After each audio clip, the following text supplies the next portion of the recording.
I collect old cameras, and when setting a shutter speed, I never know whether this speed is accurate. So I decided to make a device which would measure the shutter speed. Here is how it's going to work. With a flashlight, we send a beam of light towards the camera. We open the back of the camera, and right there we put a photodiode, which will detect if light gets through. When we press the shutter will let the light through for the duration of the shutter speed.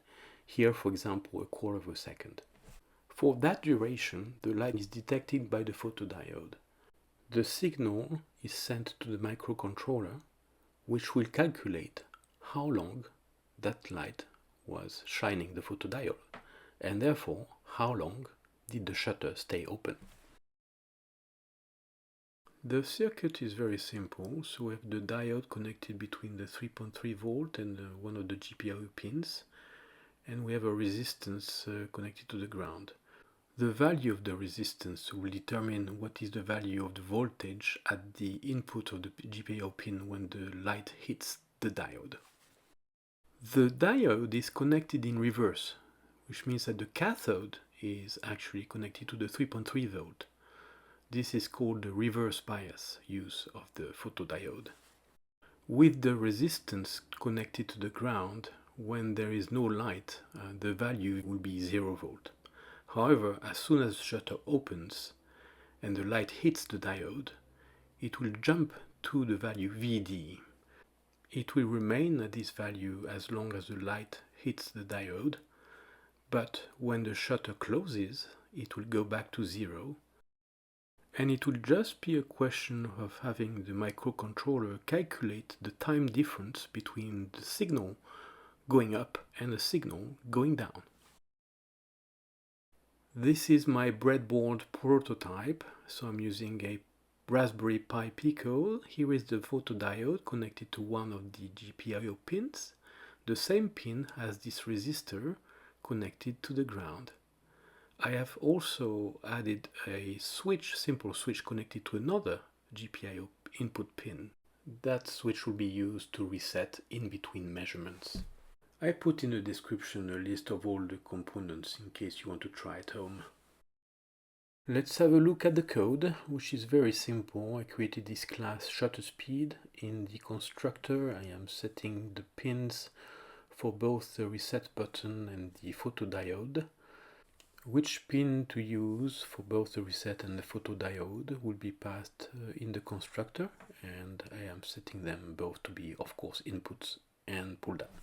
I actually made a change after recording this. The pin for the photoresistor is not going to be pulled down as there is already a resistor connected to the ground.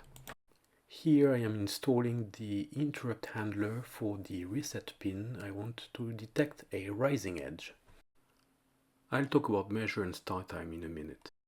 Next is the reset handler. I want to take action only if the value goes from 0 to 1, and I don't want any spurious oscillation due to pressing the button, so I add a debound sleep of 200 milliseconds, and then set measure to true. The value true indicates that we are ready to measure. Then I install the interrupt handler for the photodiode, both detecting a rising edge and a falling edge, and if it happens, to call the photo handler, which we're going to look at next. In this photo handler, we are not going to do anything unless the measure is true. So that means that we are not going to do any new measurement unless we press reset again.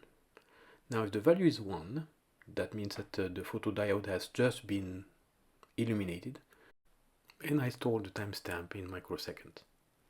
Now, if the value is 0, that means that the photodiode has just stopped being lit. And I then calculate the time between the start and the end in microseconds. Then display the value in milliseconds. I then set measure to false and remove the interrupt handler for the photodiode. That means that it's not going to take any new measurement until we press reset again. This is how I use the class.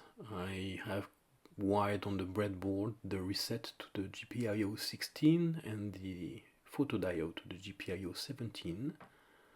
And that's it. I just have a while loop where I keep sleeping, and all activity will be within the class itself.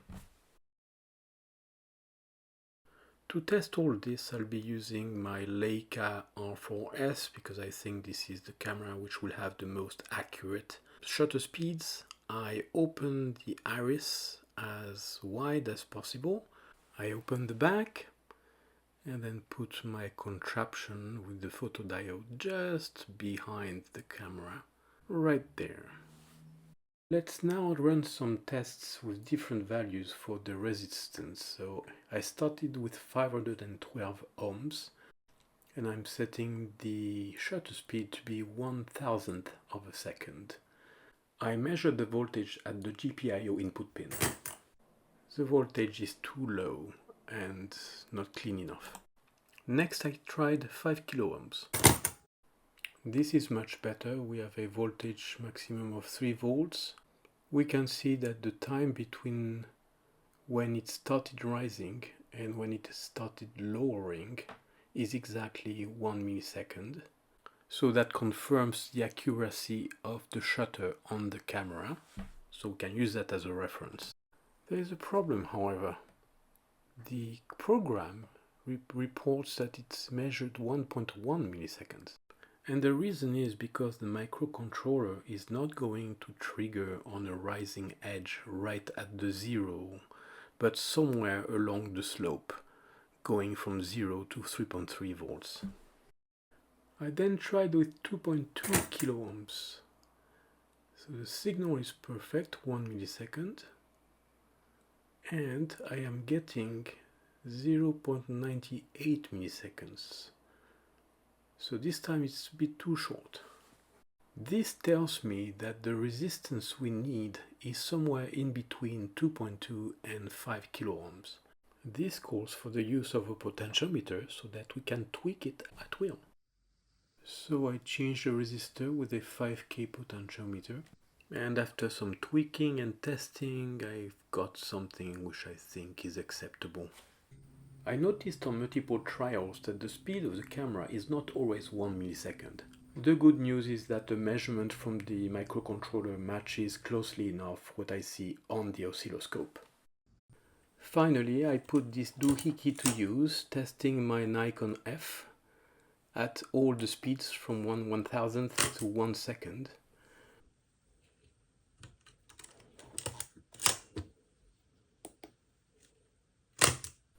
I checked online for a consensus on what is acceptable tolerance for shutter speeds of a camera.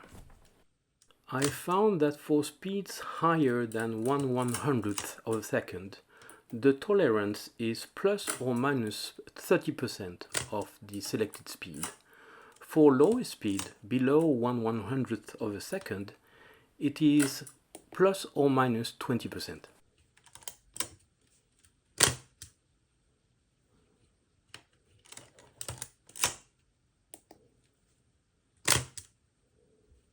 These tests here indicate that my Nikon appears to be within the tolerance, even though this is a camera which is over 40 years old.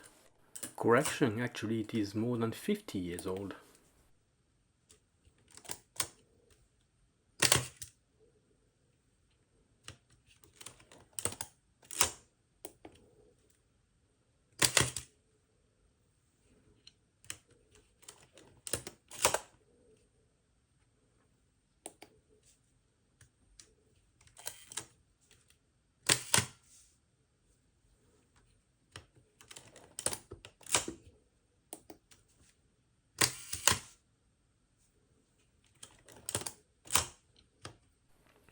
And final test at 1 second.